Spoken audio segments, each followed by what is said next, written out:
Hello friends, welcome to my YouTube channel English with Anjan and today our topic is will have. Friends, will have जो होता है ये future होता है has have का। और अगर आपने मेरी पिछली वीडियोस देखी हैं तो आपको पता होगा कि हमने has have का रूल सीखा था एज ए सिंपल टेंस। और सिंपल टेंस किसे कहते हैं? जिन वाक्यों में वर्ब नहीं पाई जाती।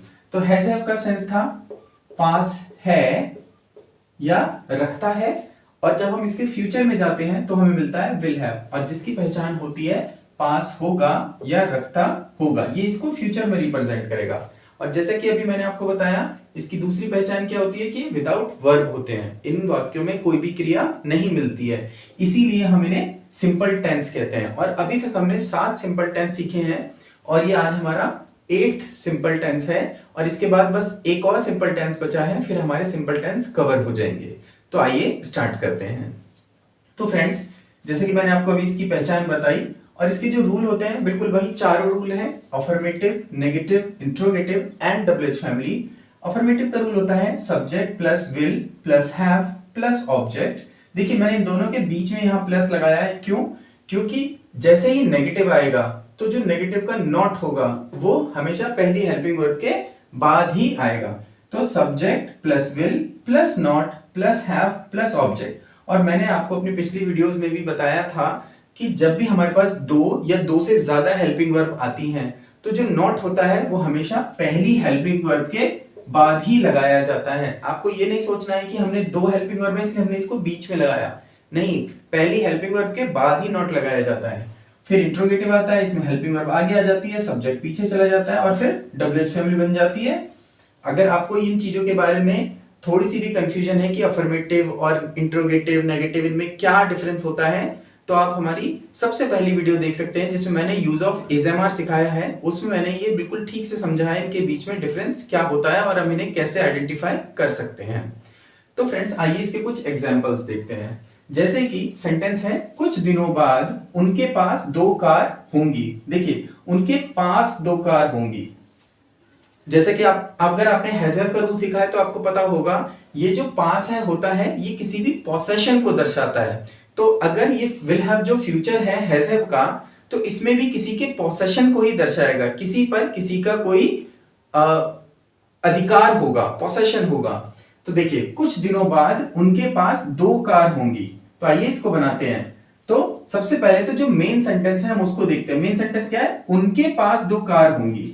तो दे will have 2 cars कब होंगी? कुछ दिनों बाद, आफ्टर सम डेज।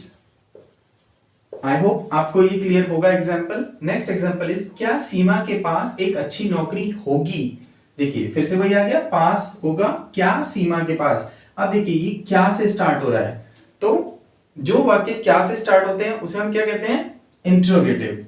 इंट्रोगेटिव वाक्य होते हैं वो। और इसका रूल क्या है? सबसे पहले हेल्पिंग वर्ब का यूज करेंगे, पहली विल, फिर क्या आएगा? सब्जेक्ट। सब्जेक्ट क्या है? सीमा। विल सीमा नॉट, इसमें नॉट है नहीं आएगा, छोड़ देंगे। Have a good job. Will Seema have a good job. चोर के पास चाकू कब होगा? व्हेन। देखिए ये क्या है? डबल-एच फैमिली है, इसमें सवाल आ गया कब, तो डबल-एच फैमिली के रूल से बनाएंगे। तो डबल-एच फैमिली का वर्ड क्या है? व्हेन। व्हेन विल, सब्जेक्ट क्या है इसमें? Thief. When will the thief have a knife. I hope आपको ये एग्जांपल समझ में आए होंगे। आइए इसके कुछ और एग्जांपल्स देखते हैं। जैसे, क्या हमारे पास 2 दुकानें होंगी? Will we have 2 shops? बच्चों के पास खिलौने क्यों होंगे? Why will children have toys?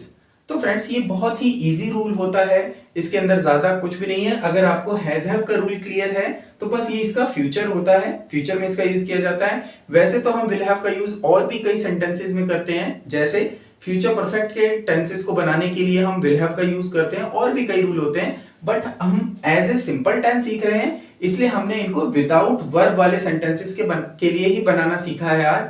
आगे जाकर जब इनका फ्यूचर परफेक्ट या आगे कोई और रूल आएगा तो मैं आपको वहां पर उसको ठीक से और समझाऊंगा। अभी एज ए सिंपल टेंस हमने इसको देखा है। तो आई होप आपको ये रूल क्लियर होगा, बहुत ही इजी रूल होता है। So that's it for today, see you in next class.